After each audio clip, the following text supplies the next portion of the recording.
to Gambling with an Edge. And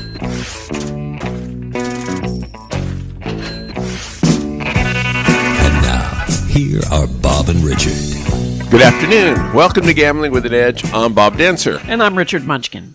For our first show of the new year, our guest is a man who calls himself Molded Truth on the message board. That is a plural name, and I assure our listeners there's only one guy sitting across from Richard and me.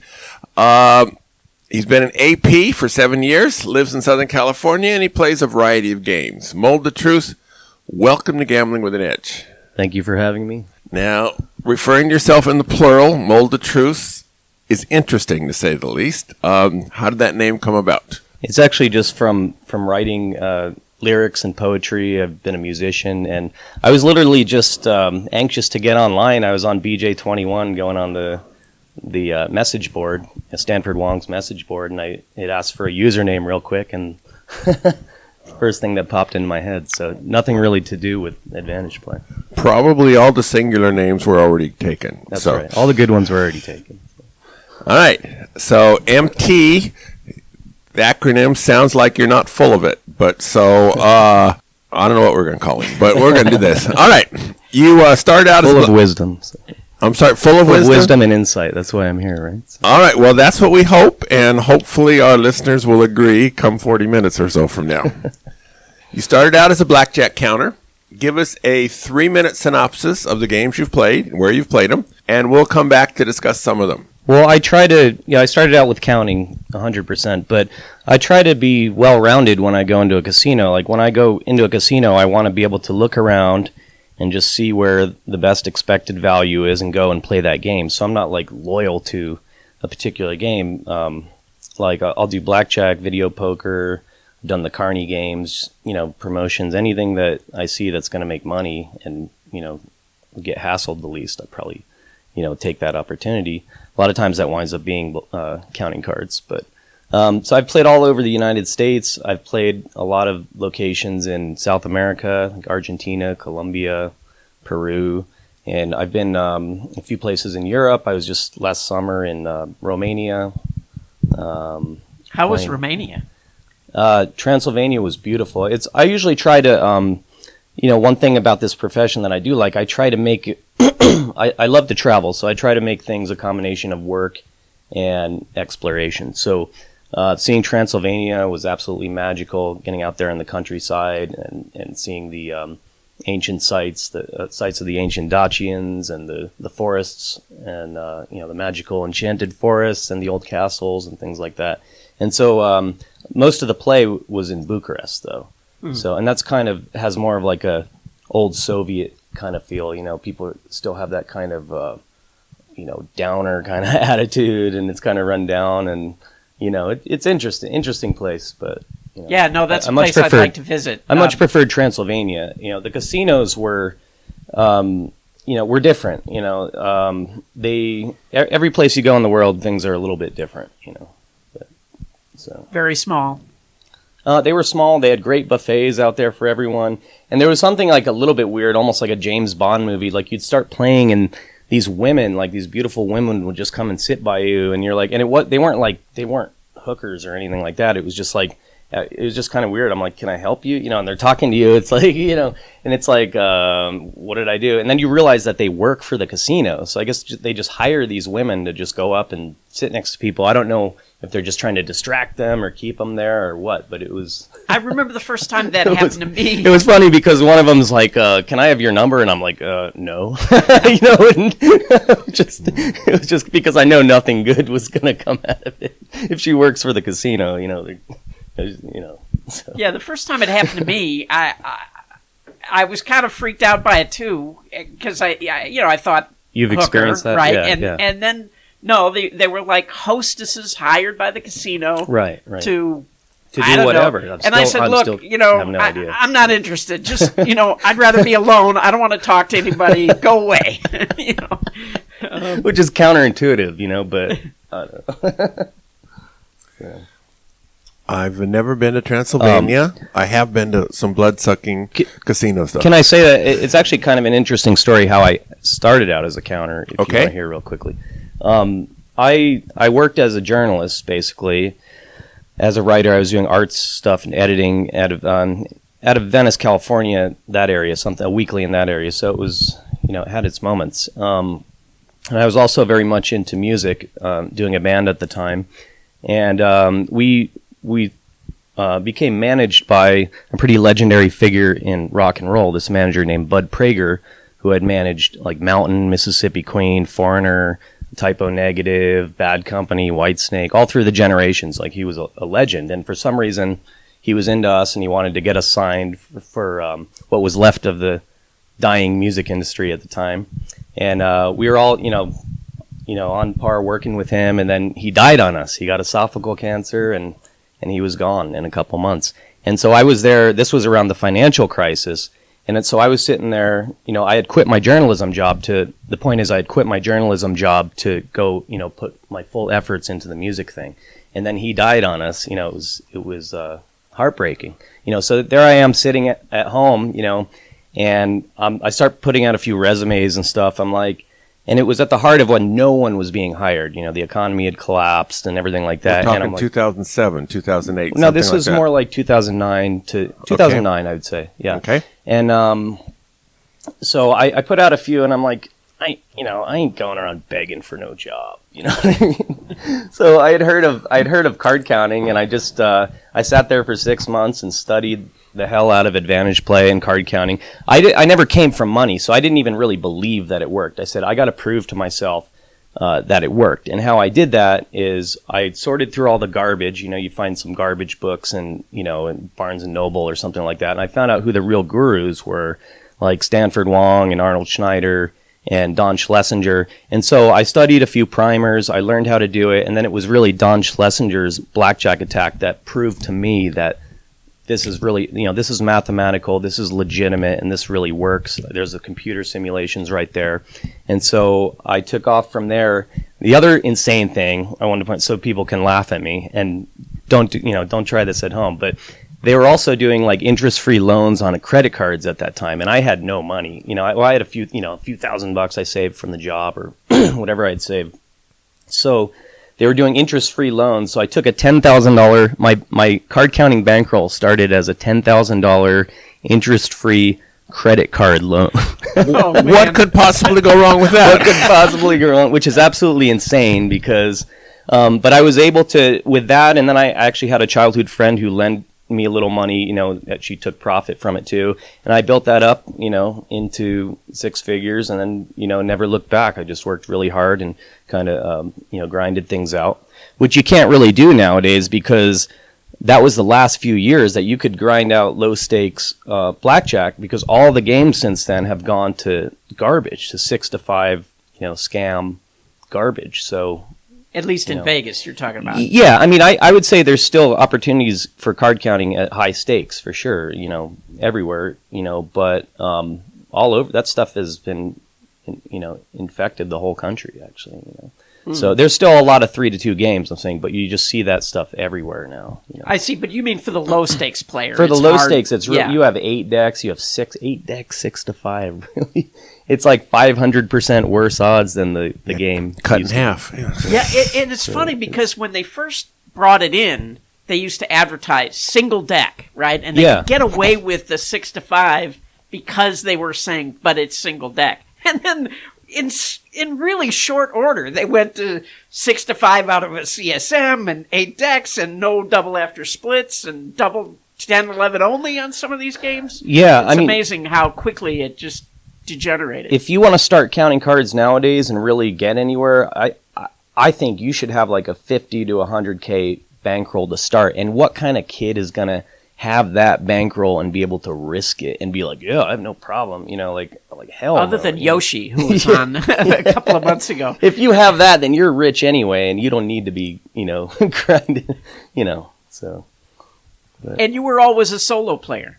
Well, solo player, but I've pretty much. Like I've done some sort of. I never was any part of any official team, but I've definitely shared information, shared promos with people, back and forth. And you wind up. I played a 2-to-1 blackjack promotion once. It was like a card counter convention that people fly in from all over the country and stuff, and we share. But pretty much for me, yeah, I'm a lone wolf, and I noticed that doing things on my own, I get things done. I can trust myself. I don't have to worry about being stolen from or just disagreements, and I kind of like when I want to go, I go, and so it's easier for me to work alone.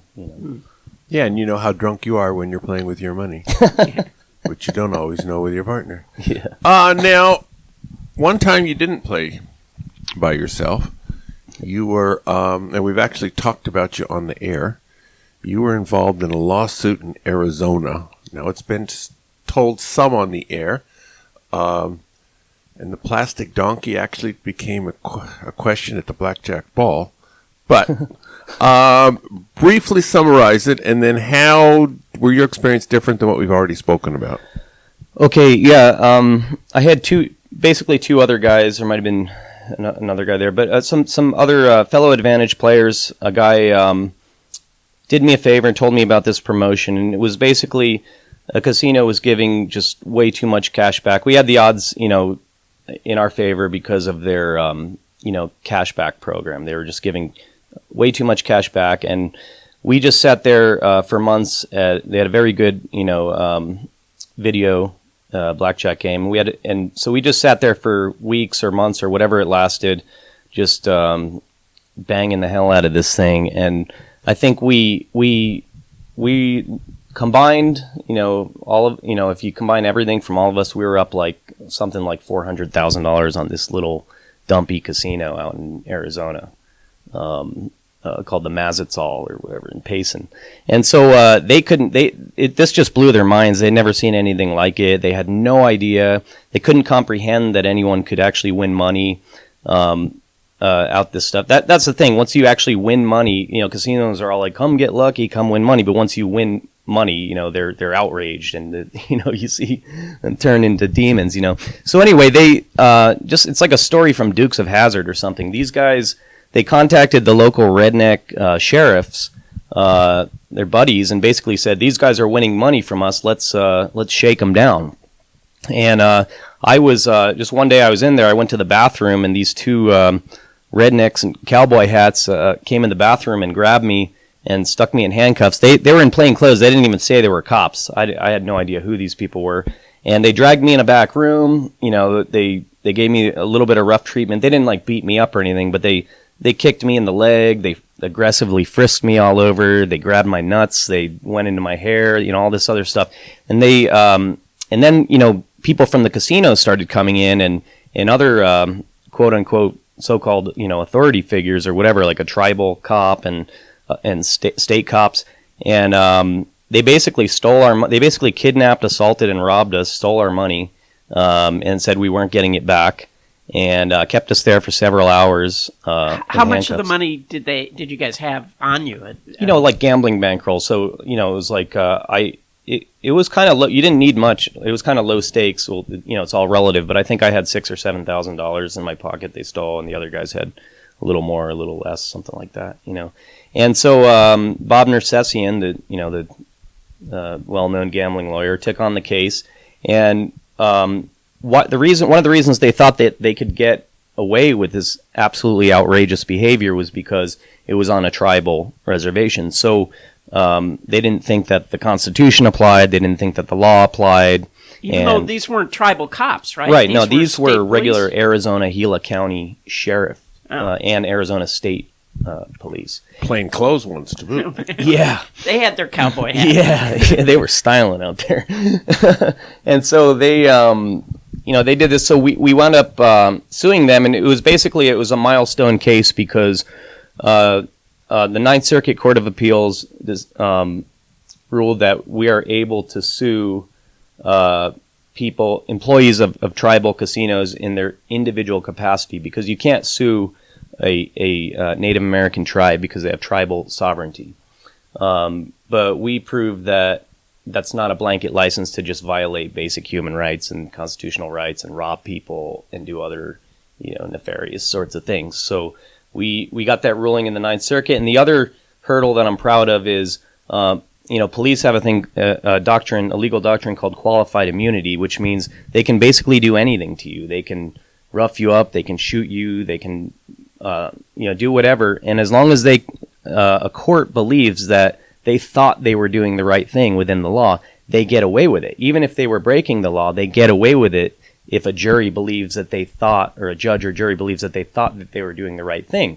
And the only way to actually sue a cop and get past qualified immunity is for their behavior to be so outrageous that a reasonable person, couldn't possibly believe that they thought they were doing the right thing. And we met that standard, and we got summary judgment against the Gila County sheriffs. So by we mean Bob and Thea. Yeah, exactly. That's right. Good. Yeah. Good. Now, couple other lawsuits you've been in. One that's most interesting to me is one in South America, because we don't hear a whole lot about South American lawsuits on this program. Actually, before I want to get to that, but okay. You mentioned that one of the places you played was Colombia. Yeah. And when I used to travel a lot, people used to say to me that they thought what I was doing was dangerous. Some of the countries that you go to, people think are dangerous. And one of the countries that has that reputation is Colombia. Yeah. And so did you think it was dangerous? Were you ever in fear in Colombia? Or, if you're going there just as a tourist, probably it's not there's not much to be afraid of. But you're carrying bankroll money. Yeah. So did you have any fears about that, and how was it? Well, carrying bankroll, I'm just doing this as a profession, as we're used to things that other people are not, wouldn't even dream of, or it would make their jaw drop, So, but the Colombia itself, has a dangerous reputation. That reputation is mostly from decades ago. Up until a couple months ago, they had guerrillas, the FARC, fighting revolutionary forces fighting in the jungle. It can be a crazy place, but it's really it seems much safer nowadays. I'm not saying it's safe, and there's definitely certain areas if you went, or if you were messing with the wrong people or going to the wrong place, you would have some problems. And I'm not encouraging people to go there or anything like this. Just for me, a goal of mine is to travel and to see the world and to see different cultures. And so for me, first of all, I just don't care. Like I've been to many dangerous places. It's all with what we do, we go by statistics, right?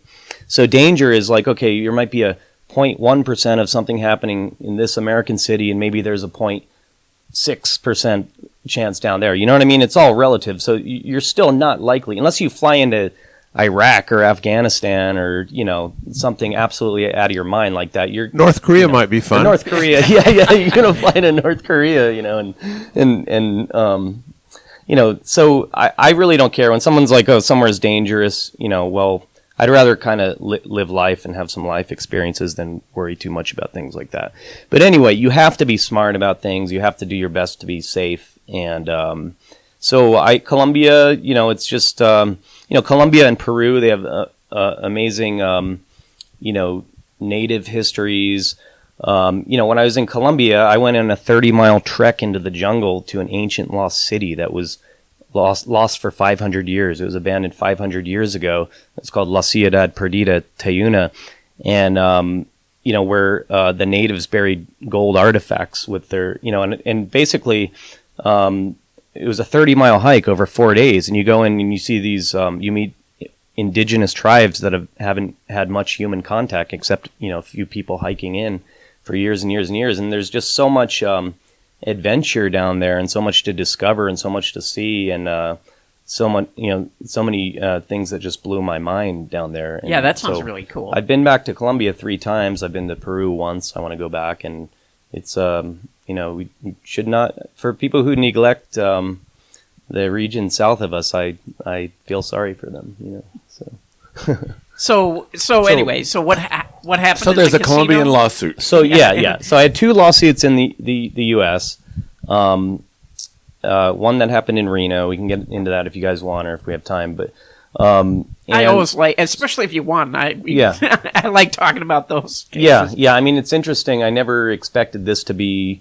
I figured maybe something would happen one time, but here I am on 3. in 7 years. So I'm kind of above the curve, I guess, with, But so I heard about this, a friend of mine, another Advantage player, told me about a Joker promotion down in Colombia. And he unfortunately didn't get to play it for that much because he was already hitting some other place down there, and he was kind of notorious by the time he showed up at this place. So he got maybe an hour or two at this thing, and it was like from what he described, it was an $800 an hour promotion, blackjack promotion with jokers. And so he did me a great favor and told me about it. Like I said, I had been down there. I loved going down to South America. So as soon as I heard it, within 3-4 days, I heard about this. I was on a plane down there, and so I show up at this place, and it turns out it's not an $800 an hour promotion. They had doubled the table maximum, so it's now a $1,600 an hour promotion. And I'm like, okay, so what have we here? So I just go in. I'm like, okay, I had some food, got ready to go. I went in and I played for maybe 16 hours straight, something like that. 14 hours. Oh yeah, 14 hours straight it was, and I clobbered the living hell out of this thing. I was just flat betting. There was no card counting. You can just flat bet certain things like this when you have a strong edge like that. And it really wasn't much effort at all. And I, by the end of the day, I had clobbered them for about 90 million pesos, which is That's about $7. What is that? $7.25. No, it's about $30,000 US. And I basically cleared out the entire casino cage. You know how like some blackjack players, they talk about, I cleared the rack of chips. No, I cleared the entire cashier's cage of pesos. I had like these cargo pants, filled with pesos and stuff. And actually, they didn't even have all the money, and it was like late at night, and so they gave me all of it, and I kept a portion of that in chips.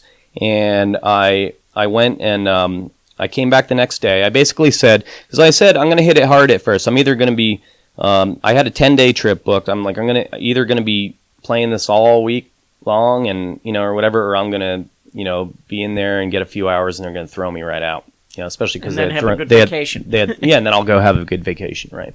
And so that since they had thrown my friend out, I didn't know what to expect. But I said, hey, at that kind of money per hour, you play a couple hours, you have your EV, you have your trip covered, you have your plane covered, everything. So I come back the next day and I play for about 6 hours.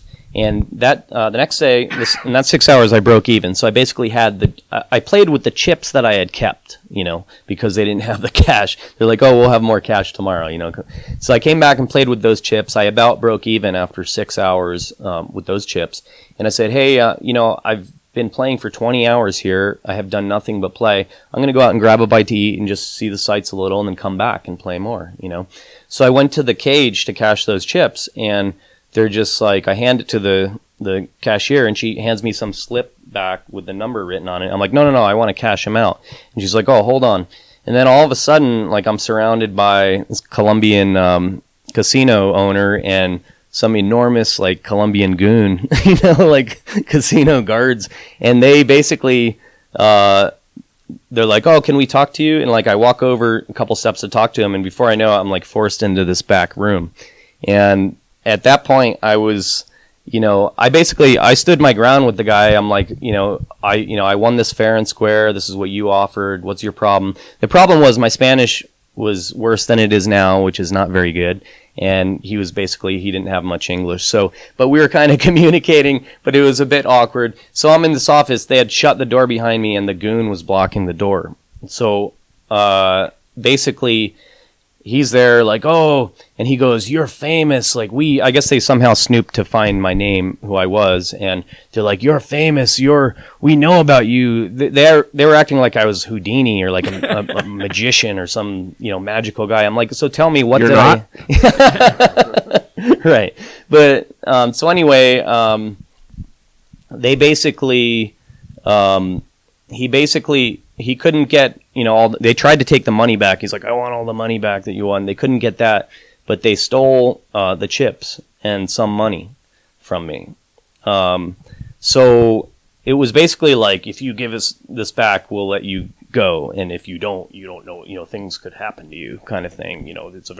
Colombia is a very dangerous country, as we were talking this and that. And so after that happened, I just said, normally, if it was anywhere else outside of, Colombia, which I knew I knew nothing about the legal system, whether they had one or how corrupt it was or not.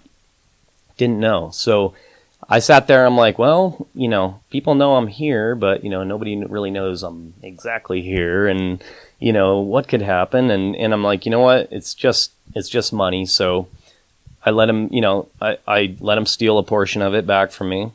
And so how much did he take? They took about 10,000, 10,000 to 12,000. So you're still up like 20,000. Well over 20,000. Yeah. Okay. About 20,000. Right. Yeah.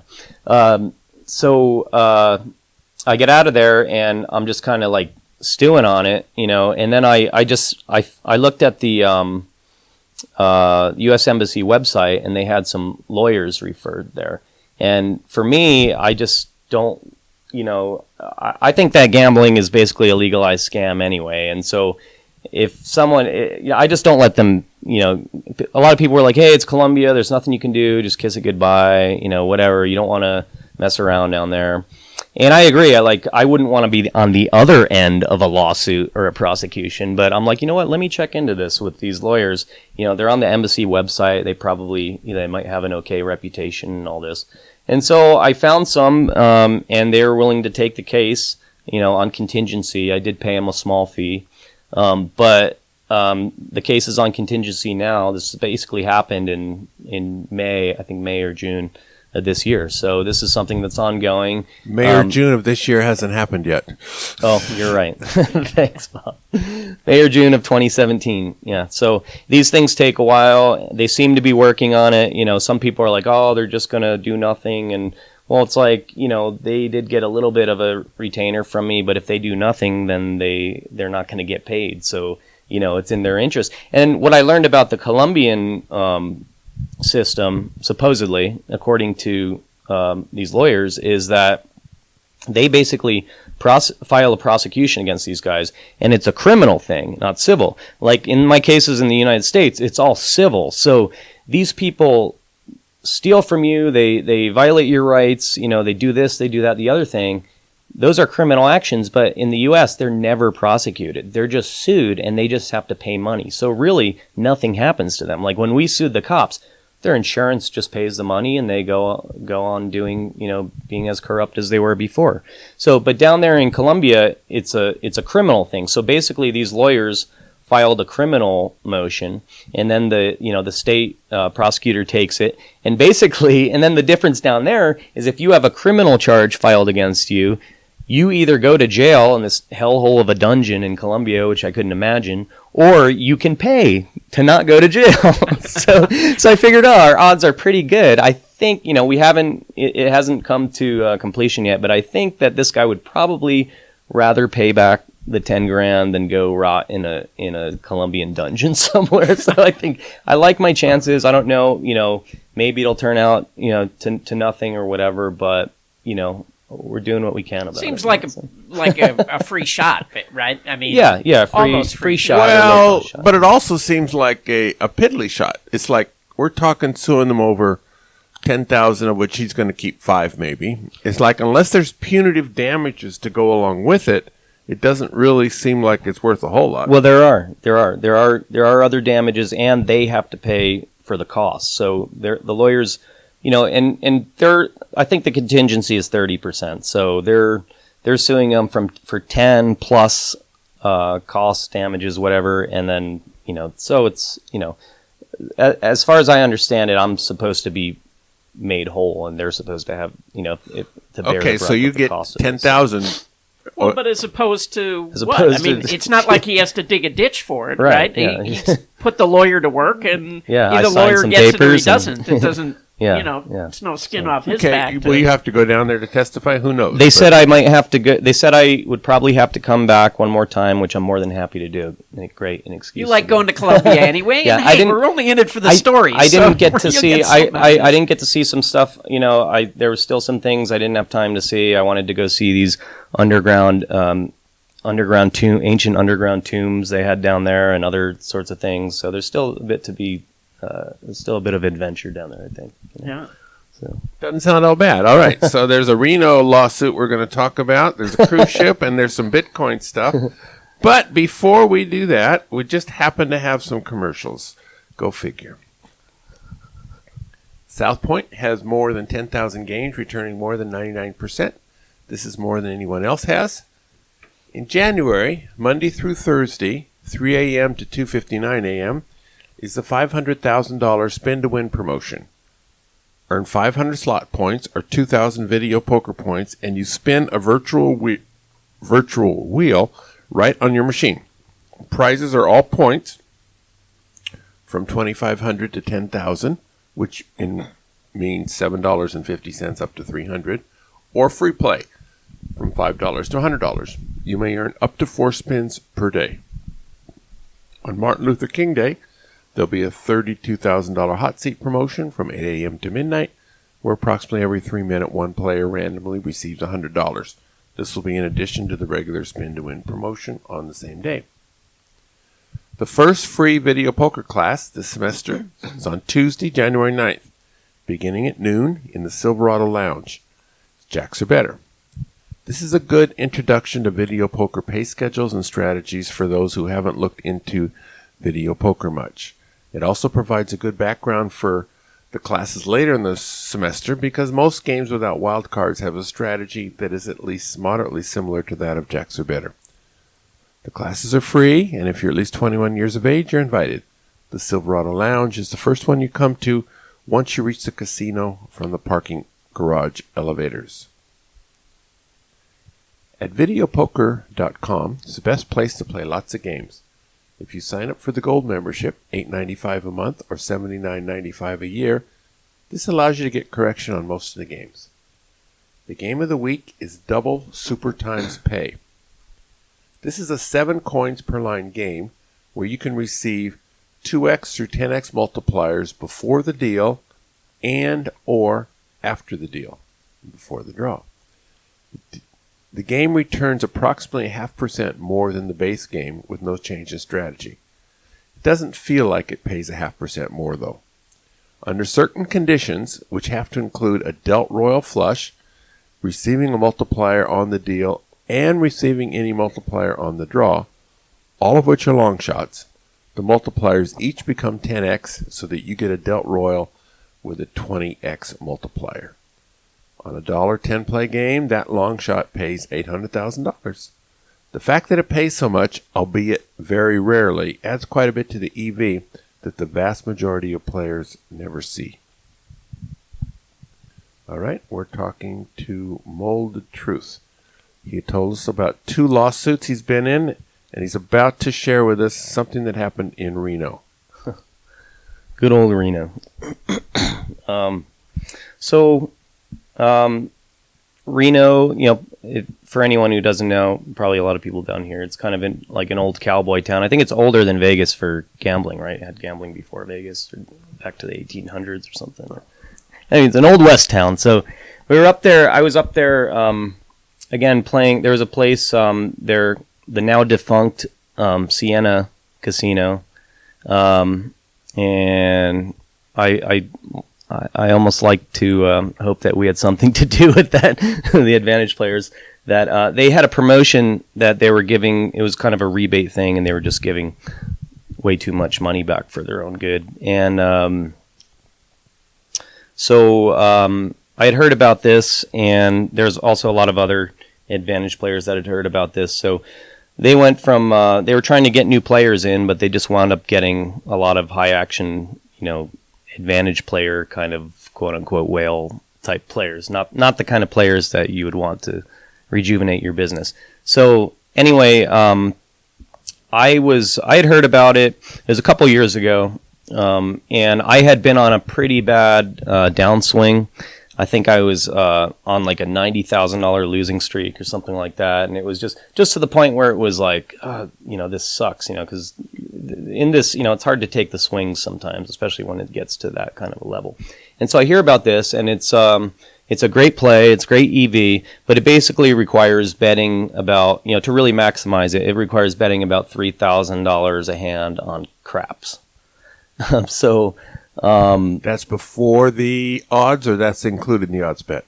No, you just you can work with that, but basically, if you just want to keep it simple, you're going to get the EV. You just bet, if you can bet 3,000 on the pass, don't pass. There's a variety of configurations you could calculate, and there are probably better configurations maybe than I had done. But basically, the EV's there if you just bet pass or don't pass. So. Then I heard... You want to take a big swing. Yeah, you just want to take a big swing. You want a big upswing or a big downswing. You want a big upswing, then you take your money and leave, or you get a big downswing and then you take your rebate and then play again. And it was something that was going on for several months or... Anyway, so you got more than one shot at it, which was great, because the more trials, the more closer you should be. A daily rebate? Or no, a short period? A monthly rebate. Okay. And so... without even going into too many specifics of, all that stuff. But anyway, so we're playing it. Then I hear that there's these guys going there and betting both sides, because just hedging, doing pass and don't pass.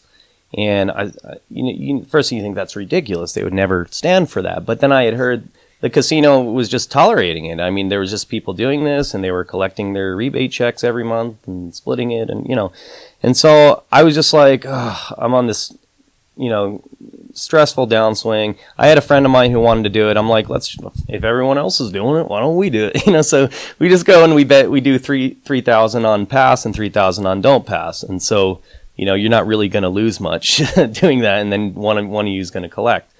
And so we do that, and I figured especially I'd hoped that there were going to be several players there, because if there's several players on the table, then they can't even tell that you're doing it, because if there's a bunch of people with big action, then how would they even tell that two of them are correlated? Yeah, but 7 of them are betting 3,000 on the do's, and 6 are betting 3,000 on the don'ts. It doesn't matter who's with whom. Yeah. And anyway, by the way, I want to point out, because you just can't leave, obvious things out, that there's nothing wrong with betting the pass and don't pass. If you want to sit there and go to a casino right now and bet the pass line and have somebody else bet the don't pass, you're more than entitled to. It's perfectly within the rules. It's not anything, if that's what you want to do. It's pretty boring, because, the house still has the edge, okay? Yes. But they basically acted like, you're doing something illegal or something. People assume that. You're not, And so, but anyway, they decided they didn't like it. They came to us and basically just they didn't say much. They're just guards came up and they're like, you guys are done, take your money and cash out. So I took my money, I cashed out, and I went and got my stuff out of my room and left, because it was just it was a bad scene, and I had a room across town. I mean, I wound up with a lot of comps at a lot of times. They never said anything about us being trespassed or anything like that. Basically, I don't know how much we have to explain to people, but we get kicked off of games all the time. It doesn't mean you can't come back to the casino unless they specifically say you're trespassed, don't come back or you'll be arrested. They have to tell you, And so I'm just used to being kicked off games. So it's no, and I go back to places, and you're perfectly welcome to come back unless they tell you specifically you're not. So they never said we were trespassed. We left, got our stuff and left, cashed out. Then a couple months later, I start getting stuff in the mail. Come get a free suite and $600 of free play, et cetera, some sushi, whatever else. So I come into town. I had a few pickups to do at that place and free play from other places.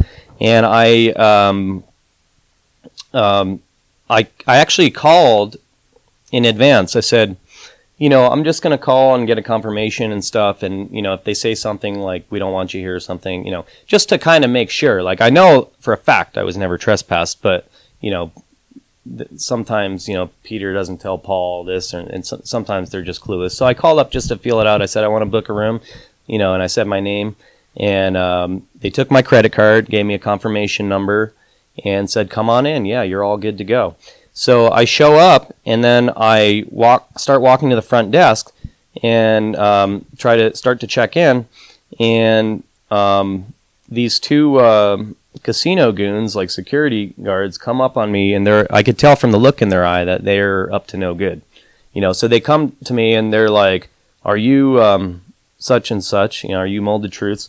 And I could just tell that, it was a bad scene. They were like surrounding me, and just from the look in their eye, I said, "It's none of your business." And they're like, blah, blah, blah. And then I said, "Look, I'm leaving." And then I started walking towards the door, and they lunged at me, like physically. They grabbed me, and they started like wrestling with me. I mean, it went on for a little while. And they're like, finally, like, they got me, they put me in handcuffs after a struggle. I started screaming. I'm like, "Help, call the police, I'm being kidnapped, blah, blah, blah." And so they're like dragging me through the casino. And still, I'm I'm like screaming, "Help! Somebody call the police! I'm being kidnapped!" And like I knock into the craps table. People look over, like, "Ooh!" They start giggling, or they don't know what to think. I just wanted to cause a scene for their customers. Well, because it was outrageous what they were doing. What they thought they could do to me for no reason. So I was forced into this back room, or just for playing intelligently, basically. So I was forced into this back room, and they like basically put me in this restraint, like some kind of like a straitjacket. Yeah, it was like a safety belt thing, like with a crisscross or something on it. And that's and bizarre. And I'm that's like, the first one of those. I'm like screaming at him, I'm like, "Let me the fuck out of here!" I haven't done anything wrong. You guys are criminals. You're gonna pay for this. All this, and that's a good way to let them reach all the time. You guys are criminals. Yeah, and the guy actually said that I was a cheater, which I'm not. And that's not. It had nothing to do. So basically, they invited me here. It said my name was printed on the thing. It was an exclusive invitation with my name printed out on it. Come in, come get your room, get $600. And when I show up, they, I even warned them in advance I was coming in. I booked the room. And if it was a mistake, like if they didn't want me there, they could have just called me right back and be like, "Hey, this was a mistake. We don't want you to come in. Don't bother to come in." Or when I came through the door, they could have said that, after inviting me there and confirming it. But instead, they purposely said, "Let him come in, and we're going to do this to him, and we're going to try to get him arrested." So they put me in this room, and finally, after the whole struggle and ordeal, the cops show up, and once I get to explain to the cops, I said, "Look, I was invited here. Look at the invite there with my name on it and the confirmation number, and they took my credit card for a deposit and all that." And the cops just like look at them like, "You idiots! Like, what are you doing? You have no right to do anything. You guys invited this guy here." I know those cops work in Las Vegas. Yeah, right. Yeah. Yeah. So thankfully, I wasn't dealing, with the Keystone, cowboys like I was in Arizona. The cops acted fairly rationally.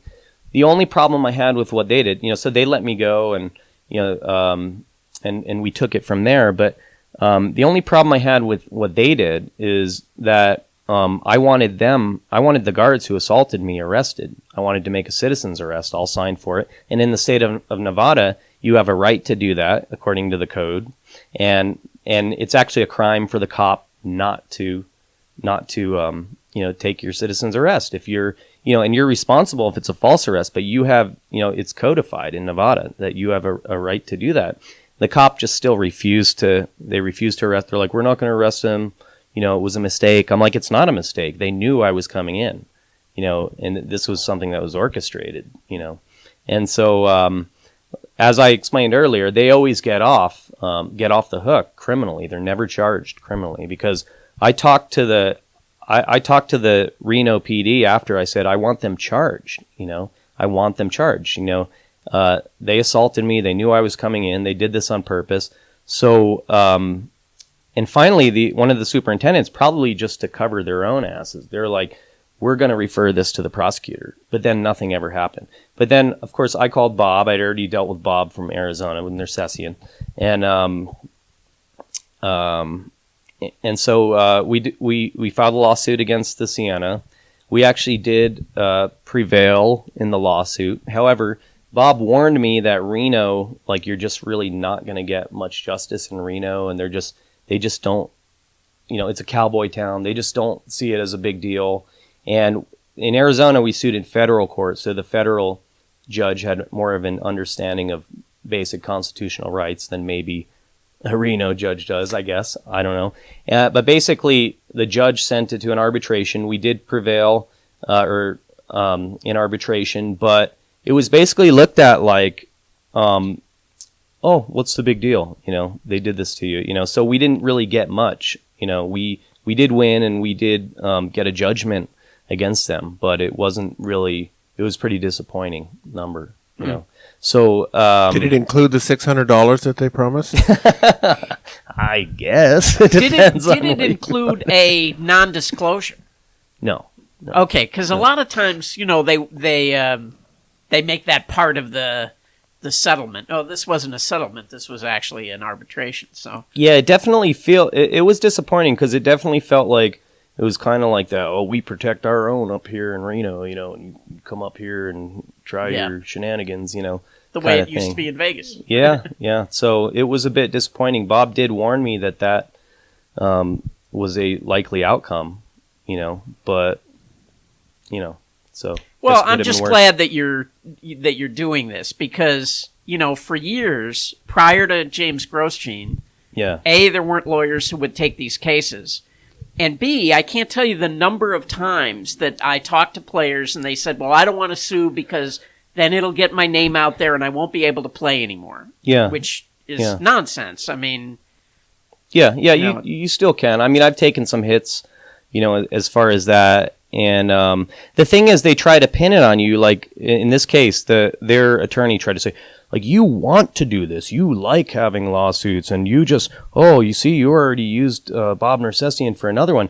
I don't like this, but, I'm not going to have my, basic human rights, my basic dignities, compromised by these greedy thugs, who are, so somebody won against you, so this is what you do. They're like, it's like mafia stuff, and I'm not gonna. It's unacceptable to me, and so I'm not out to sue anyone. But if someone violates my rights, if someone does me like that, I will. Of course, to me, it's a no-brainer, Yeah. So I just took the calculated risk. I'll still be able to play. I still do play. I mean, there's a million of these casinos that have proliferated everywhere. Like, you're never not going to have a game, really, it seems. And even as bad as things get, conditions-wise or otherwise, it's just there's always something out there, it seems. So how much do you play? Are you on the road, constantly traveling?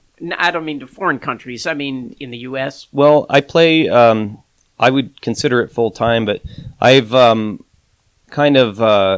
would say less in the last year or two, and especially less now that I've gotten into the Bitcoin and cryptocurrency thing, which I know you guys wanted to talk about that. I do.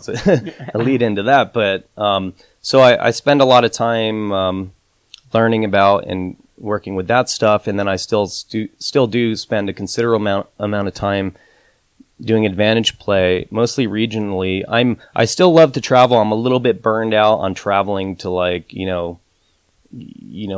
bumfuck Egypt, Iowa, and places like that, and sitting there for 2 weeks and stuff. I'm a little bit over that, but I still, there's a lot of places to play in California and close to Nevada. Exactly. But have you played do you play the card rooms in California at all?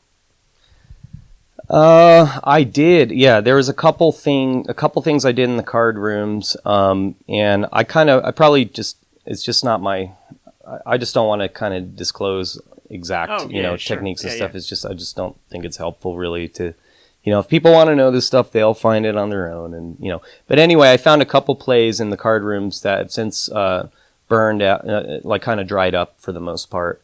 And there were banking. What I will talk about, there were banking opportunities because in California card rooms you get the opportunity to bank the game. It's kind of a weird California law or loophole. Why? Because casinos are illegal in California, so this is kind of like it's an exception for card rooms that allow players to bank. I mean, it's nonsense. It's Class 2 gaming. Yeah, we can get into Class 2. The casino can't take the action, so the players have to take. But they have figured out a way to do where it's basically the same. They'll let you bank, but then they charge you. And it's gotten closer and closer. They'll charge you as much as the house edge. So there is no incentive anymore to bank. Like, basically, they charge a collection on hands in California. So if everyone's being charged $1, then obviously if you're banking like a Carney game or something, you can make money off of that. But most of the places have like tailored it where, okay, it's $1 to play the hand, but then it's like $7 to bank the hand. Or like they even have by scale. Like if you try to bank Baccarat, which is like a 1 to 1.5% edge for, that the player would lose, and you try to bank that, they have it like, okay, $700 of action, you have to pay $8 to bank or $10. So they've really, fine-tuned it so you can't, it's difficult for you to make money on that now. Yeah, well, that's because they're illegally banking the games they're illegally cross-banking, where the bankers are in cahoots with them. They're not supposed to be able to bank their own games or be able to profit from that, but they do. They just bank the neighbor casino's games, and the other casino banks their games, and the state refuses to do anything about it, because I have contacted the state, California State Gaming, which is a complete joke. Yeah. So, Let's talk about Bitcoin. We're taping the show on January 1st. Earlier today, it was the low 13,000 for a Bitcoin. Right now, it's high 13,000s. 3 weeks ago, it was almost 20,000. That's that volatility wouldn't be for everybody. So are you still bullish on Bitcoin, and why? Oh, I love when it goes down, because how are you going to make money if it doesn't go down? Because for me, I buy low and I sell high. I know that most people buy high and then panic and sell low, but that's just me. I buy low and I sell high. So did you sell? This is a wonderful. So did you sell when it was up at 20,000? Well, with me, I have some where I have an investment where I'm going down with the ship because I believe in it. I believe in it from both a philosophical standpoint and a moral standpoint, and that it's a good investment. But people are like, Bitcoin is, oh my God, what do you think? Bitcoin's $13,000. Like, that's your argument, that Bitcoin's only $13,000? Like, it's only gone up 1,650% this year, Bob? It's like that. It has not gone up. Geez, this is the first of the year. It is. It is. Well, if you take a year's time, but so anyway, I am bullish on Bitcoin. Some of the arguments I'm hearing kind of blow my mind, especially from AP Advantage players.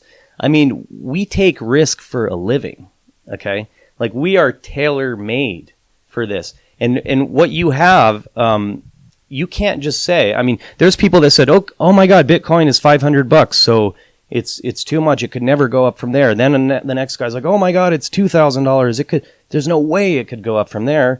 And then now it's 5,000 and this and that. But that's not a mathematical way of looking at something. And I'm surprised sometimes when I hear Advantage players. You have to look at it from the standpoint of market capitalization, of potential market capitalization. This is not a company, okay? This is not a company, and this is not an oversold stock. This is a worldwide currency, a worldwide store of value that every single man, woman, and child on the planet has an interest in owning and using.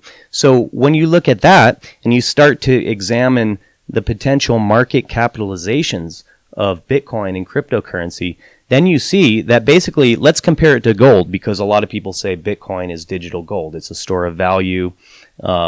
People in countries whose currency is plummeting, like Venezuela, Turkey, Zimbabwe, Argentina, smart people put their money in Bitcoin, and their money doesn't, holds value, actually goes up in value. But basically, so if you look at the numbers, if Bitcoin had the market share of gold in the world, and Bitcoin is much more efficient than gold, you don't have to worry about transporting it in a truck and being robbed or have it taken by the government or anything like that. If Bitcoin had the market share of gold in the world, then each Bitcoin would be worth around $500,000. or close to that. And so, and if each Bitcoin, let's go further. If Bitcoin had the same market capitalization approximately of the US dollar, then you would be up over $1 million per Bitcoin. And that is, that's pretty far-fetched. You say, oh, the US dollar, that's outrageous. It could never reach that. But Bitcoin is worldwide. Again, it's worldwide. The United States dollar, that's from one country, albeit, the richest country and an enormous country, but that's one country. The Bitcoin potential market is the entire world. So it's not outside of the realm of possibility that Bitcoin, could get to $500,000 to $1 million per coin. Now, you say, okay, that's pretty looney tune, right? So let's say, could Bitcoin get to 10% of what gold is in the world? You seriously think it can't? Because if it was, then each Bitcoin would be about $50,000. So you see, you have to have some sort of basis. You can't just say, oh, it's $13,000. That's outrageous, It's so you have to look at something, and put it to scale, So, and it basically, it's a disruptive technology. It's basically the internet of money. It's like the internet. One person, if you really want to understand philosophically what Bitcoin is about, I recommend listening to Andreas Antonopoulos, who's like a computer engineer. Tried to get him for the show. Oh, I couldn't get him. And he never answered my emails, so. Oh, okay. So the one big point that he brings up, he says, and we can see this, like as people who use paper money, for what we do and are, and deal with cash, we see that cash is kind of going by the wayside. Not only is it problematic with, seizures, being seized or it can be dangerous, but things are, there's going to be one of two choices in the future, basically. Cash is sort of going by the wayside. You see a lot of cashless tolls. You can't use cash on airplanes anymore. I was at a cashless bar the other day. Years, 10 years, because everything, if you think about it, it makes sense because everything else is digital now. So, music, there's no record, all this. And so there's going to be two choices in the future. You're going to have, and this is what I mean by philosophical, you're either going to have every single transaction you do is going to be done with a bank card. Basically, you're going to have to get permission from a corporate bank, a third party, to use your money, who charges you fees or does whatever other controls they want to do on you. And that is also surveilled. Every single transaction, from a 50-cent gum purchase to whatever, to the largest purchase you do, will be surveilled by these corporate banks and the government.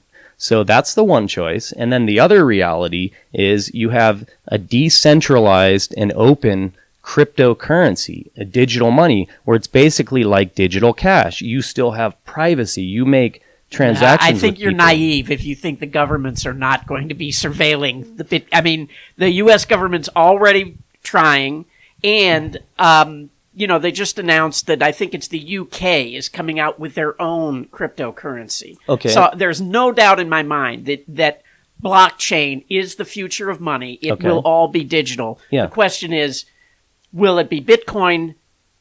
Maybe. But I think where we will be going is we will be going to government digital money. Okay. And it would not surprise me for the governments to make Bitcoin illegal. I don't believe so. Here's the thing, because that's the whole point. That is the whole magic and glory of decentralization.